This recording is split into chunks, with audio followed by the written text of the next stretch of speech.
Good evening बच्चा party. आज का लेक्चर हमारा थर्ड लेक्चर है किसका? सैंपल पेपर का। अभी तक हम लोग 2 लेक्चर कर चुके हैं 10-10 20 क्वेश्चन का। ऐसे किए इसको जुबा केसरी नहीं समझना, ठीक है? जुबा केसरी वो नहीं है। 2 लेक्चर हम लोग का हो चुका है, फर्स्ट और सेकंड। आज हमारा ये थर्ड लेक्चर है जिसमें हम लोग सेक्शन बी पे बात करने वाले हैं, सीबीएसई सैंपल पेपर का।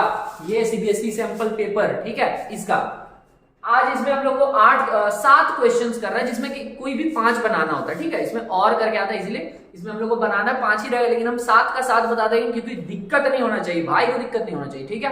अच्छा, अब हम लोग स्टार्ट करते हैं इसका क्वेश्चन नंबर 21 से, ठीक है? उसके पहले एक शायरी सुनिए। शायरी क्या है सर? कि जब आंखों में अरमान लिया मंजिल को अपना मान लिया, ठीक है? जब आंखों में अरमान लिया मंजिल को अपना मान लिया, तो मुश्किल किया और आसान किया, जो ठान लिया सो ठान लिया, ठीक है? तो अब आइए क्वेश्चन पे, क्या बोला जा रहा? Prove that root 2 is an irrational number. प्रूव कीजिए कि रूट 2 एक इरेशनल नंबर है। समझिए, याद रखिए कि सर रूट वाला कोई सा भी जो मोस्टली नंबर्स होता है ना, रूट में अगर प्राइम नंबर रहेगा जो रूट से नहीं बाहर आता है वो इरेशनल रहेगा हमेशा। रूट 2 और रूट 3 और रूट 5 हो, ऐसा सब जो रूट से बाहर नहीं आ रहा वो सब क्या है? इरेशनल होता है। पहले तो ये पता कीजिए। अब बोला उसको प्रूव कीजिए। प्रूव कैसे करेंगे? हमको बोला कि इरेशनल प्रूव करो, हम बोले ना इरेशनल करना, हम बोले रैशनल है। हम बोले मान लिए कि वो रैशनल है, ठीक है? अब वो बोल रहा है रैशनल प्रूफ कर, हम बोले कि रैशनल है, क्योंकि अब रैशनल माने, समझिए कॉन्सेप्ट। हम बोले अगर हम रैशनल मानेंगे तो इसका सब प्रॉपर्टी भी रैशनल वाला होना चाहिए, क्योंकि हम रैशनल माने तो इसका सब गुण भी रैशनल वाला होना चाहिए, लेकिन इसका रैशनल वाला गुण नहीं है।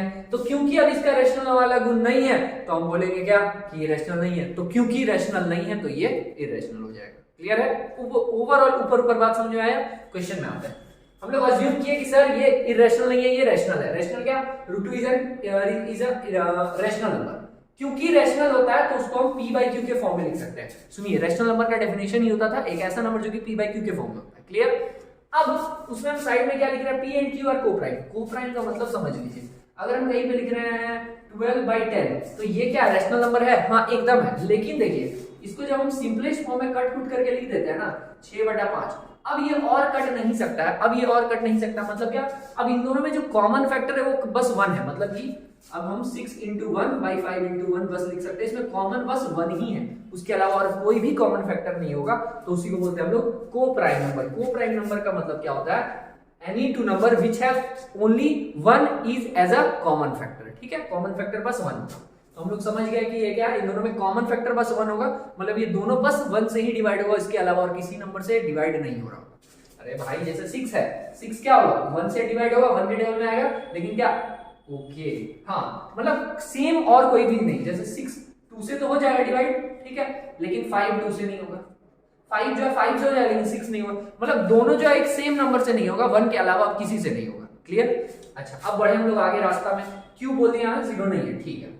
अब पहला स्टेप किसको हम स्क्वायर की? स्क्वायर रूट 2 का स्क्वायर क्या होता है? रूट 2 का स्क्वायर माने 2 आया, यहाँ पे p by q का स्क्वायर किया, p² / q², कोई दिक्कत नहीं।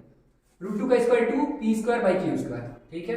अब हम लोग यहाँ पे ये q² जो डिवाइड में था वो इधर लाए मल्टीप्लाई में, और जो 2 मल्टीप्लाई में था वो इधर डिवाइड में लाए। सही है? आगे यहां से हम लोग एक लाइन और लिख देगा कि जो ये p² है वो 2 यहाँ जो डिवाइड का था वो इधर मल्टीप्लाई में आ गया, तो लिख दिया p² = 2q²। क्लियर बात? अब सुनिए, अब हम लोग इसका काम किए। क्या काम किया? हम बोले कि सर p² जो वो 2 से डिवाइड हो रहा, हम बोले था p² 2 से डिवाइड हो रहा ना, तो हम बोले कि p भी 2 से डिवाइड होगा। ये लाइन नहीं समझ में आता। सुनिए, इसका मतलब क्या होना चाह रहा है? जैसे अगर हम कहीं पे बोल रहे हैं कि अगर कोई सा नंबर का स्क्वायर किसी से डिवाइड हो जाए, जैसे 10 का स्क्वायर 2 से डिवाइड होगा क्या? चेक करते हैं। 10 का स्क्वायर 10 × 10 2 से डिवाइड होगा? हाँ सर, हो जाएगा, ठीक है? मतलब 10 जो भी 5 टाइम्स में डिवाइड हो जा रहा है। तो क्योंकि अगर 10 का स्क्वायर डिवाइड हो रहा ना 2 से, तो मां कसम बाबू 10 भी 2 से डिवाइड हो जाएगा, नहीं तो गोली चल जाएगा, ठीक है?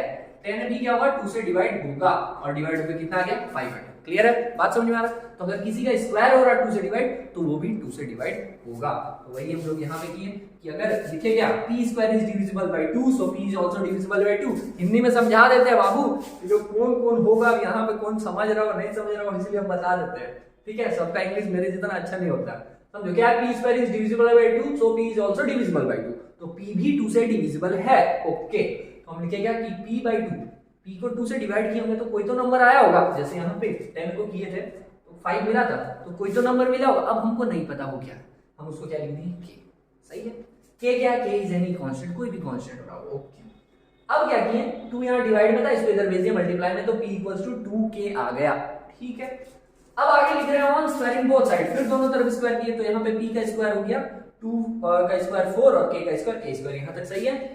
फिर यहाँ पे p स्क्वायर की जगह पे हम 2q स्क्वायर लिख दिए। अच्छा यहाँ पे हम लिखना भूल गए, ये कहाँ से हम लिखे हैं, देखिए p स्क्वायर कहाँ से हम लोग लाए थे, यहाँ पे, इसको अगर हम 1 लिखें तो यहाँ लिख देंगे फ्रॉम इक्वेशन 1, ठीक है, फ्रॉम इक्वेशन 1। ऐसे थोड़ी चलते फिरते कहीं पे भी कुछ भी आ जा रहा है, कोई कारण रहेगा ना सर, तो वही यहाँ पे p equals to 2q square होता है, तो यहाँ पे p की जगह हम 2q स्क्वायर लिख दिए, सेम ही लाइन को उठाए यहाँ चिपका दिए, ठीक है। आगे यहाँ पे सॉल्व किया, अब कहाँ सॉल्व करें, कैमरा से बाहर चल जाए, नीचे नहीं ना, तो हम 2q square equals to 4k square लिखें। अब यहाँ पर ये 4 जो मल्टीप्लाई में था डिवाइड में आया, 2 से 4 को कट किया 2 बच गया, तो क्या बचा यहाँ पे q स्क्वायर और कट के यहाँ 2 आया, तो q square by 2 is equals to k square. बोलिए यहाँ तक चमक गया बात।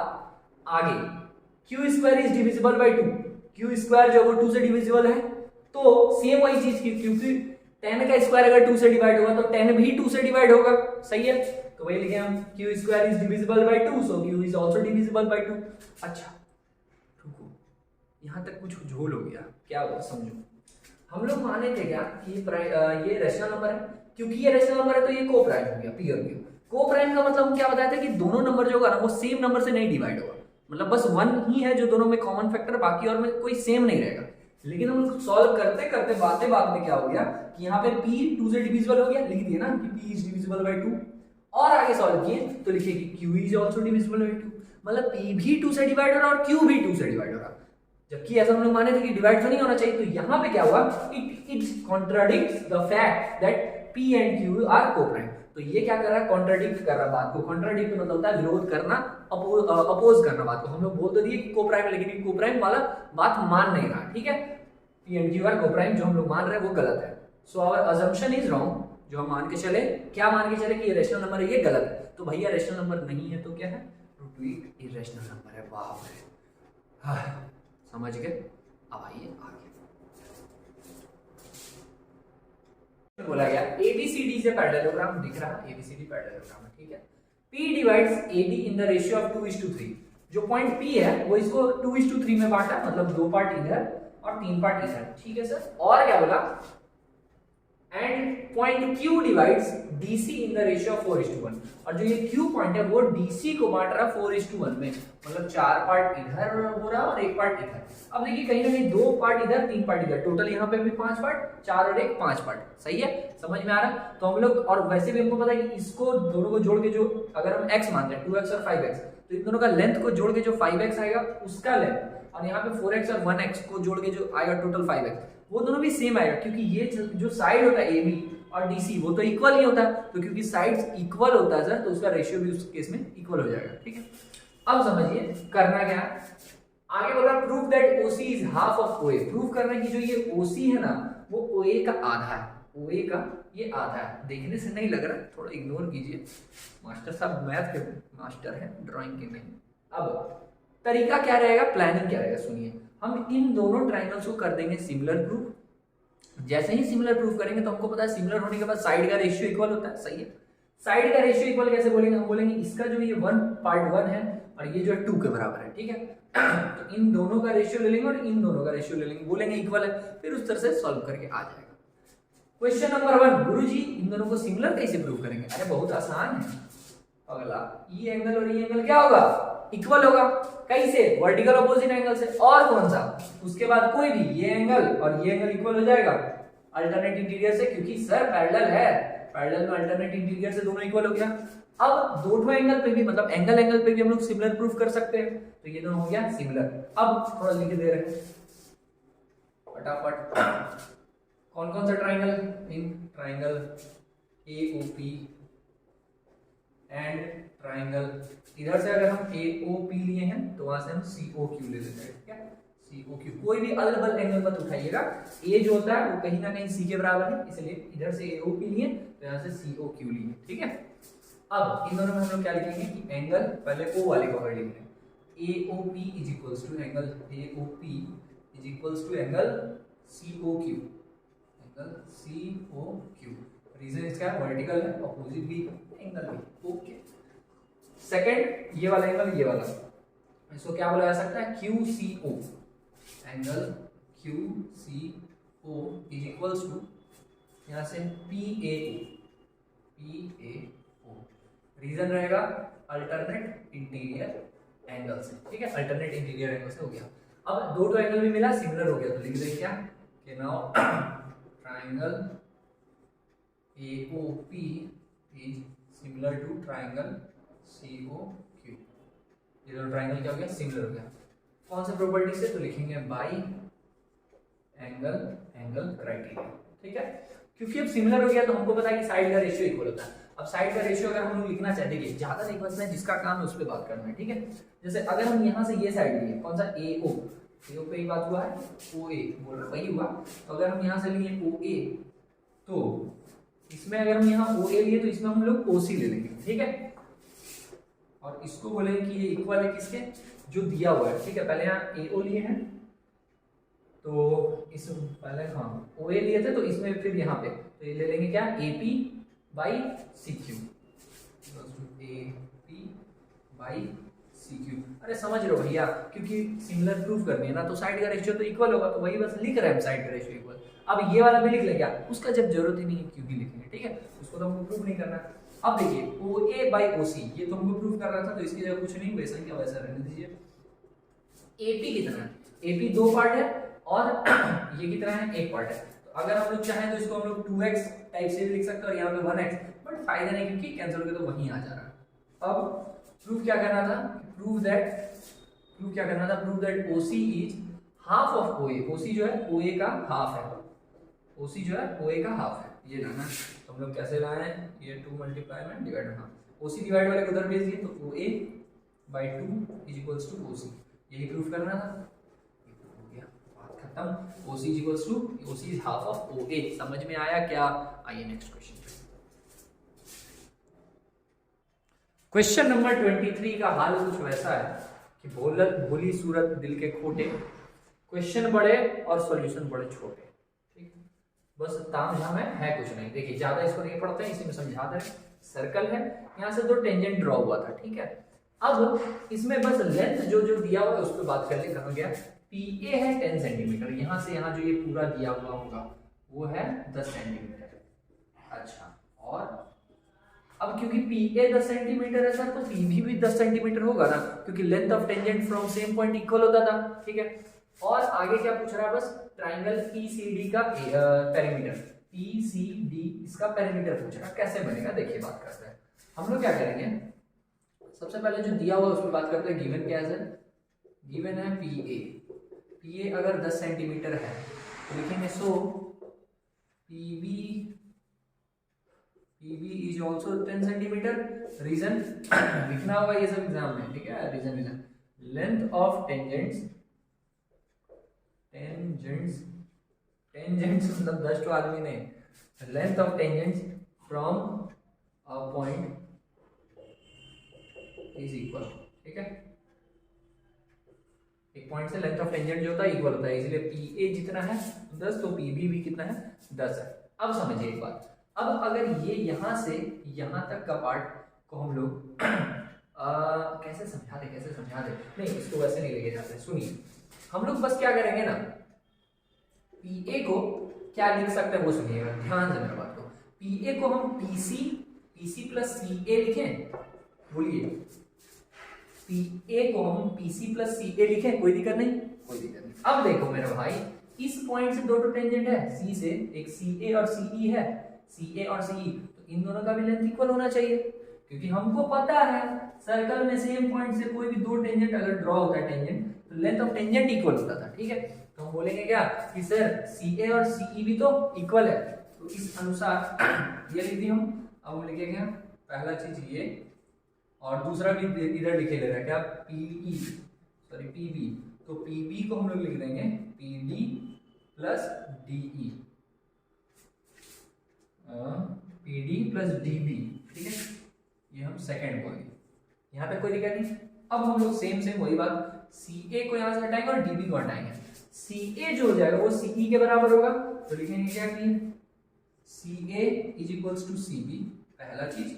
और दूसरा चीज B D is equals to D, B D is equals to D E. इसका कारण क्या लिखेंगे, same to same, length of tangent from same point is equal, ठीक है, लेंथ इक्वल होता है, सेम पॉइंट से टेंजेंट का लेंथ इक्वल होता है, इसलिए जितना ये उतना ही ये भी है। ओके, अब अगर हम 1 और 2 को देखें या फिर अगर हम 1 और 2 को ऐड कर दें, ठीक है 1 और 2 को अगर हम ऐड कर दें, लिख दें ऑन एडिंग 1 एंड 2, दोनों को जोड़ते हैं, यहाँ पे क्या आया P A plus P B, P कहाँ गया मुझे, P B is equals to, यहाँ से क्या क्या मिल रहा है, यहाँ पे पी सी, ठीक है, पी ए के जगह पे क्या था पी सी प्लस, पहले लिख देते हैं इसको मजा आएगा, पी सी प्लस सी ए, फिर यहाँ पे पी डी, इतना डिटेल में बता दे रहे, बस इसको एकदम छाप देना है बोर्ड में, ठीक है।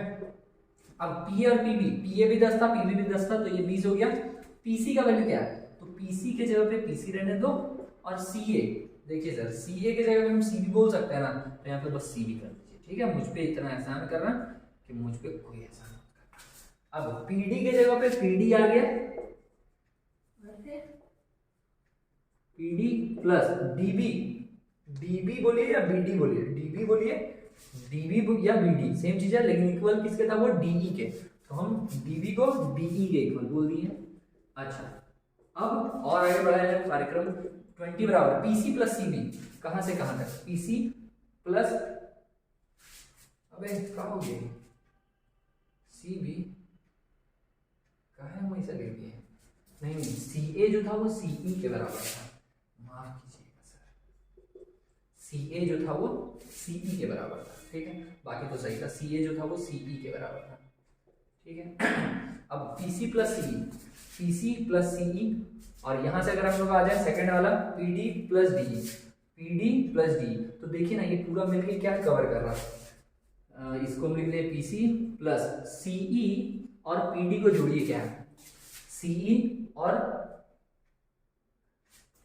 सी और पी डी नहीं, डी ई लेते हैं, सी ई और डी ई, ठीक है, सी ई और डी ई, इन दोनों को जोड़ेंगे तो पूरा सी डी मिल रहा है हमको, इन दोनों को अगर हम जोड़ेंगे तो डायरेक्ट सी डी लिख दें, और यहाँ पे फिर पी डी, देखिए तीनों साइड कौन कौन सा मिला, पी सी कहाँ है, पी से सी, ओके, सेकंड सी डी, सी से D, third P D, P से डी, तो यहाँ पे 3 साइड मिला, तीनों साइड को जोड़ के क्या मिलता है, पेरीमीटर का मतलब यही होता है ना sir, sum of all sides, तो मिल तो गया सम ऑफ ऑल साइड, तो ऑल साइड्स का सम कितना मिल गया 20, तो यही हो गया आंसर, तो हम लोग लिखेंगे क्या, हेंस ये सब आप एग्जाम में खुश करने के लिए लिख दीजिएगा, ठीक है, हेंस पेरीमीटर ऑफ ट्राइंगल, कौन सा ट्राइंगल है, पीसीडी बोला था, PCD is equals to 20 centimetre, देखिए बनाने से पहले ही पता था 10 जोड़ 10 20 आंसर आने वाला है, ठीक है, तो ये समझ में आ गया, 20 सेंटीमीटर वहां लिखनी है, क्लियर हो रहा बात, सच बात है कि बस हवा बना रहा, क्वेश्चन में है कुछ नहीं। आइए आगे क्वेश्चन पढ़ते हैं, 24 नंबर क्वेश्चन में, ये क्वेश्चन इसे कोई जमाना है भाई, जमाना चलता है इसका, ठीक है ना, कुत्तों का दिन आता है, शेर का जमाना होता है, इसका जमाना है, मेरे टाइम से ये सब क्वेश्चन इंपॉर्टेंट है, हमें इसका क्वेश्चन पूछा जाता है, ऐसा है, ठीक है, क्या है सुन ले, इसको अगर हम पहले लिख लें, जो भी दिया हुआ गिवन उठा के, गिवन में है कि 10 a प्लस बी जो है वो √3 के बराबर है। पहला काम कीजिए कि जब बोल रहे √3 के बराबर, तो ये ढूंढिए कि 10 में √3 आता कब है, तो 10 60 पे आता है, 10 ब्रैकेट a प्लस बी जो था वो हो जाएगा 10 60 डिग्री के बराबर, ठीक है। जब आप कंपेयर करते हैं, देखते हैं दोनों तरफ 10 10 है, तो a प्लस बी 60 के बराबर होगा, तो यहाँ से आप निकाल के रख दो a प्लस बी जो है सर वो 60 डिग्री के बराबर है। इसको कट मत कीजिए, वो तो कहता है कि कट करता है, ये वो मल्टीप्लाई में था डिवाइड, अरे मल्टीप्लाई में नहीं रहता है सर, मल्टीप्लाई में नहीं रहता है, ठीक है, tan थीटा ऐसे थोड़ी मल्टीप्लाई, क्या लगा रहे हैं लोग, ऐसा कुछ नहीं है, ये फर्स्ट हो गया। अब जो और दिया हुआ था क्या, 10 a माइनस बी जो था वो 1/√3, अब फिर ढूंढिए 10 में 1/√3 कब आता है, 10 का 10 यहाँ a माइनस बी बराबर मिला, ये क्या होगा 10 30 डिग्री, कंपेयर करिए, कंपेयर कीजिए, 10 10 हट गया तो जो a माइनस बी होगा वो 30 डिग्री के बराबर होगा। अब इसको माने सेकंड, अब हम लोग क्या करेंगे, फर्स्ट और सेकंड दोनों को ऐड कर देते हैं, ठीक है, 1 + 2 किया गया, तो यहाँ से मिल रहा हमको a प्लस बी बराबर 60 डिग्री, और यहाँ मिल रहा a माइनस बी बराबर 30 डिग्री, ठीक, जोड़ते हैं, प्लस बी माइनस बी खत्म, a प्लस 1 2a, 2a किसके बराबर 90 के बराबर, ए किसके बराबर, 2 मल्टीप्लाई वाला डिवाइड भी है 45, समझ गए। ए क्योंकि 45 निकला, बी कितना होगा, कोई सा भी इक्वेशन में पुट कीजिए, फर्स्ट या सेकंड, मान लीजिए फर्स्ट में पुट किए इक्वेशन 1, ठीक है। इक्वेशन 1 क्या था कि ए और बी को जोड़ के आता है 60 डिग्री, ए का वैल्यू 45 निकाले हैं, तो बी कितना होगा, अरे जल्दी, अरे जल्दी मेरे भाई, बी कितना होगा, 15 जोड़ेंगे तो 60 मिलेगा, तो डायरेक्ट लिख दो बी कितना हो गया 50 डिग्री, बस, ठीक है, इंपॉर्टेंट है, कर लो, आगे बढ़ते हैं। हाँ, हम लोग है खतरनाक खिलाड़ी, इसलिए ये और करके जो पूछा हुआ वो वाला भी हम बनाएंगे, इसका जो और वाला क्वेश्चन है वो भी हम लोग बनाएंगे, क्योंकि क्वेश्चन नहीं छूटना चाहिए, क्वेश्चन समझ आ गई, ठीक है। हाँ, तो इसका और वाले क्वेश्चन बोला गया, find the value of x, x का वैल्यू फाइंड करना है यहाँ पे, ठीक है। और अगर ऐसा सिचुएशन दिया हुआ, इसमें वैल्यू पुट करना, cosec 30 sin 60, वैल्यू पता होना चाहिए। cosec 30 पहले हम लिखेंगे, cosec 30 जो होता है sin 30 का रेसिप्रोकल होता है। sin 30 क्या था याद है, sin 30 निकालते कैसे थे याद है, 0 1 2 ऐसे रख के, हमको इतना नहीं याद रहता, लेकिन थोड़ा बहुत रहता है भाई, ऐसा नहीं कुछ भी नहीं रहता है। यहाँ 1/4 हो जाता था, और उसका रूट तो 1 का 1 और 4 निकलता है तो 2, तो sin 30 का 1/2, तो sin के जगह ये cosec है तो उसका उल्टा हो जाएगा, तो cosec 30 का क्या होगा, 1/2 का उल्टा 2, तो यहाँ पे 2 into cosec 30 के जगह पे 2 लिखें, स्क्वायर कर दिए, प्लस x का x into sin 60 का वैल्यू होता है √3/2 देगा, ये याद है हमको, सब सोच रहा हूँ रटिए कि खाली कुछ याद नहीं रहता है, थोड़ा बहुत रहता होगा। अब 3 का 3 सॉरी 3/4 into tan 30 का क्या होता था 1/√3, यहाँ 1/√3 का स्क्वायर इज इक्वल्स टू 10। अब आगे मैं नहीं तो कौन बे, 2 2 जा 4 2 जा 8, ठीक है, प्लस यहाँ पे x इंटू 3 का स्क्वायर 3, 2 का स्क्वायर 4, माइनस यहाँ पे आ जाएगा 3/4, 1 का स्क्वायर 1 ही रहेगा और √3 का 3 इज इक्वल्स टू 10, कट कीजिए, 3 से 3 कैंसिल और कहीं हो रहा नहीं। अब यहाँ पर 8 प्लस 3x/4 और माइनस 1/4 इज इक्वल्स टू 10, यहाँ तक कोई दिक्कत नहीं। x वाले नंबर को बस इधर रखिए, बाकी को उधर भेज दो, 3x/4 इज इक्वल्स टू जाएगा 10 में 10, माइनस 1/4 था, प्लस क्या करें, जब भेजते प्लस 1/4 और प्लस 8 है तो माइनस 8, उसको एक बार में सॉल्व कर सकते हैं, तोड़ तोड़ के भी कर सकते हैं, एक ही बार में करते हैं। यहाँ क्या है 3x/4 इज इक्वल्स टू, यहाँ पे नीचे कुछ नहीं 1, नीचे कुछ नहीं 1, एलसीएम की 4 का 4, यहाँ 40, प्लस एक बार में 1 का पाँच 4 बार में 8 और 32। अब समझिए ये 4 से ये 4 कैंसिल, क्योंकि डिवाइड में था, ऊपर आता मल्टीप्लाई में कैंसिल होता, तो हमको मिल गया क्या है 3x जो है वो मिल चुका है हमको, 40 में से 32 घटाते 8 और 1 9 के बराबर। तो अब हम बोलेंगे कि सर 3x क्योंकि 9 के बराबर है तो x जो है वो 9/3 के बराबर है, मार दो डिवाइड, आ गया 3, ठीक है, x का वैल्यू क्या निकल गया 3, समझ में आया। क्वेश्चन में बोला जा रहा है with centres A B and C of triangle ABC, एक ट्राइंगल है एबीसी, ठीक है, इसका बोला तीनों सेंटर पे with centre ABC at centre arcs are drawn with radii 14 centimetre, इसमें आर्क ड्रॉ किया जा रहा जिसका रेडियाई 14 सेंटीमीटर, ठीक है, वर्टिसेस को सेंटर मानते हुए, इसको सेंटर मानते हुए एक ऐसे आर्क ड्रॉ किया, इसको सेंटर मानते हुए ऐसे आर्क ड्रॉ किया, इसको सेंटर मानते हुए ऐसे आर्क ड्रॉ, सबका जो रेडियस है वो है 14 सेंटीमीटर, ठीक है, 14 है ना, हाँ 14 सेंटीमीटर सबका वही है। अब क्या बोला, and the 3 portions of triangle so obtained are removed, ठीक है, और ये जो पार्ट हमको मिला ना इन सबको हटा दिया गया, ठीक है। Find the total area, total removed from the, find the total area removed from the triangle, तो जो ये रिमूव्ड एरिया ये और ये, इसका एरिया टोटल बताना है कितना होगा। देखिए सर, एक तो ये कैसा शेप का है, सेक्टर के शेप का, सेक्टर ऐसा ही होता था ना, और सेक्टर का एरिया निकालने के लिए हमको चाहिए दो चीज, एक चाहिए होता है रेडियस, ओके है मेरे पास 14, दूसरा चाहिए हमको थीटा, थीटा का आता पता कुछ नहीं, कैसे निकलेगा समझो, दिमाग लगाओ लाला। ट्राइंगल्स के तीनों एंगल्स का सम कितना होता है, ट्राइंगल्स के तीनों एंगल्स का सम 180, बस वही लगा देंगे हम लोग। लिखेंगे क्या सॉल्यूशन में, यही नहीं है, पहले तो total area remove from the triangle each वो किसके इक्वल हो जाएगा, सम ऑफ एरियाज ऑफ सेक्टर्स, ठीक है, सेक्टर्स का एरिया के बराबर हो जाएगा, के सेक्टर के एरिया का सम के बराबर हो जाएगा तीनों का। अच्छा अगर हम एक एक करके स्टार्ट करें, नेमिंग कर दे ए, यहाँ बी, यहाँ सी। अब हम लोग कैसे कैसे निकाल सकते हैं, देखिए सेक्टर का एरिया क्या होता था थीटा बाई 360। अब थीटा यहाँ पे तो हमको एंगल ही नहीं पता, तो हम एंगल को ए मान लें तो वही लिख देते हैं, ठीक है, थीटा की जगह ए, तो theta by 360 pi are square. Pi are square ये फॉर्मूला है, कोई नया चीज नहीं लिख रहे, ठीक है। थीटा की जगह क्या होता है, एंगल हमको नहीं पता, हम ए मान लिए, ठीक है, वहां वाले का। सेकंड वाले का हमको निकालना था, तो थीटा की जगह बी मान लिए, तो B by 360 into pi are square plus C by 360 into pi are square. Clear है बात। अब हम लोग क्या कर सकते हैं, यहां से देखिए pi are square by 360, pi are square by 360, pi are square by 360 common है, कॉमन ले लीजिए, pi are square by 360 degree. अब क्योंकि ये कॉमन आ गया तो ब्रैकेट में क्या बचेगा, ए प्लस बी प्लस सी, ठीक है। यहाँ पे हम सॉल्व कर दे रहे हैं, चलो 22/7 रेडियस, रेडियस का कितना था 14, 14 इंटू 14, अब 360 है, नीचे लिख दे रहे हैं 360। ब्रैकेट में क्या मिलेगा, a प्लस बी प्लस सी, तीनों एंगल्स का सम हमको पता होना चाहिए कि इन तीनों का सम डायरेक्ट हम लिख देंगे 180। 1 है तो रीजन लिखेंगे क्या, सम ऑफ या एंगल सम प्रॉपर्टी, लोग शॉर्टकट में चलते हैं, एंगल सम प्रॉपर्टी, ठीक है।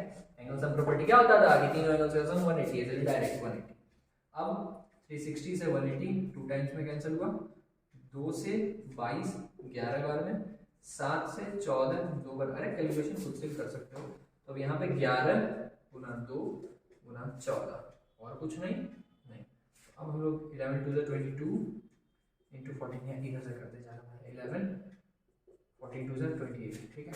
तो अब आंसर क्या आएगा, 2828, 308 आ रहा क्या, 1 3, हाँ ठीक है, 308 क्या हो जाएगा, सेंटीमीटर में था तो सेंटीमीटर स्क्वायर। बस ये किसकी चीज का एरिया निकला, ये जो शेडेड पार्ट था, शेडेड जो भी कट किया गया रिमूव किया गया पार्ट वो था। समझ में आ रहा। अब इसका जो और क्वेश्चन है वो बनाते, मतलब और देखिए समझिएगा, पहले तो सेक्शन बी में आपका टोटल 5 क्वेश्चन सॉल्व करना, सॉल्व मात्र 5 ही करना, हम लोग 6 कर चुके हैं। कौन सा और वाला जो क्वेश्चन दिया ना वो भी बना रहे, क्योंकि उसमें बना था या तो ये या तो ये, तो और वाला भी बना रहे। तो अब इसका एक क्वेश्चन बचा जो और वाला है उसको सॉल्व करते हैं। आज का हमारा लास्ट क्वेश्चन, इसमें बोला गया फाइंड द अनसाइडेड रीजन, ये जो दिख रहा इसका एरिया बताना है, ठीक है। अब find the unshaded region, area होता है, find the area of unshaded region. तो ये अनसाइडेड रीजन है, इसका एरिया निकालना है, कैसे निकालेंगे समझिए। पहले तो ये क्या है, बना हुआ है कि स्क्वायर बना हुआ है और उस स्क्वायर के अंदर ऐसे ऐसे 4 हेमिस्फीयर है, ये जो दिख रहा है आपको ये एक हेमिस्फीयर को बता रहा है, ठीक है।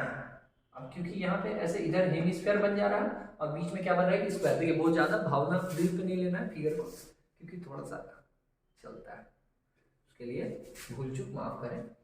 अब समझिए ये पूरा अगर यहाँ से 14 था जो कि दिया हुआ है, पूरा 14 है अगर, और ये इतना कितना दिया हुआ, ये 3 दिया हुआ, ये भी 3, ये भी 3, ये भी 3, ये भी 3 है।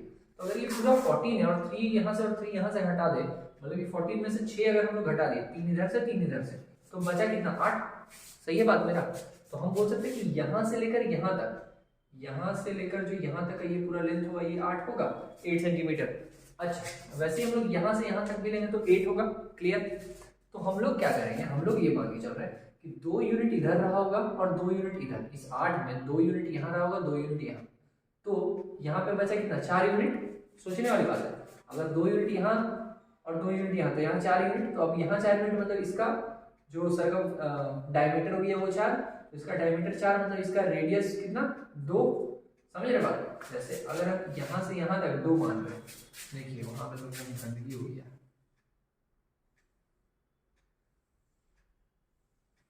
ठीक है। अरे यार पहले अब ड्राइंग सीखना होगा।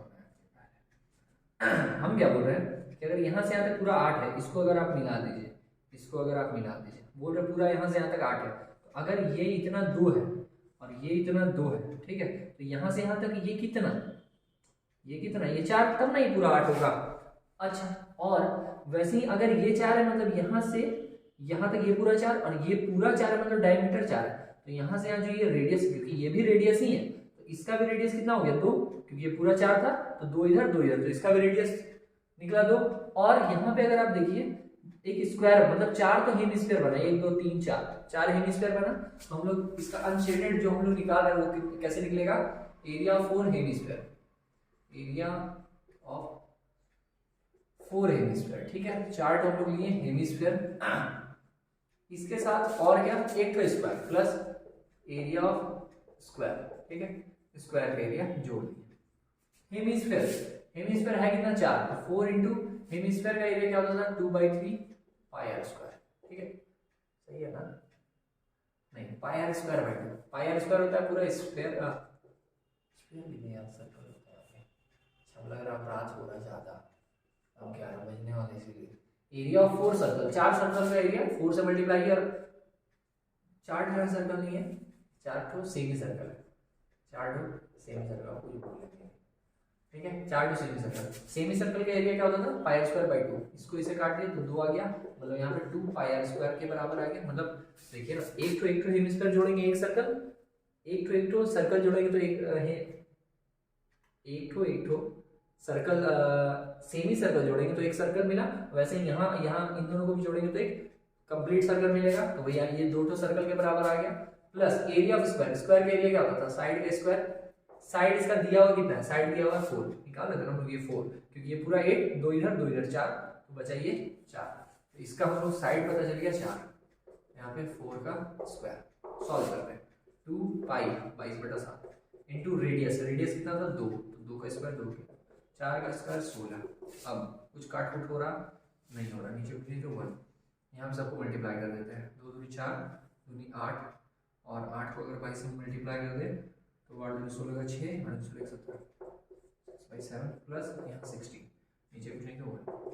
इसको हम लोग फ्रैक्शन में भी लिख सकते हैं, इसलिए ऐसे सॉल्व कर लेते हैं। यहाँ 7, यहाँ 176 प्लस 7 को 16 से मल्टीप्लाई किया तो 742 का 2, 4 हाथ में 7 1 7, 7 4 11, जोड़ दो 6 2 8, 7 1 8, 1 और 1 2 बटा 7,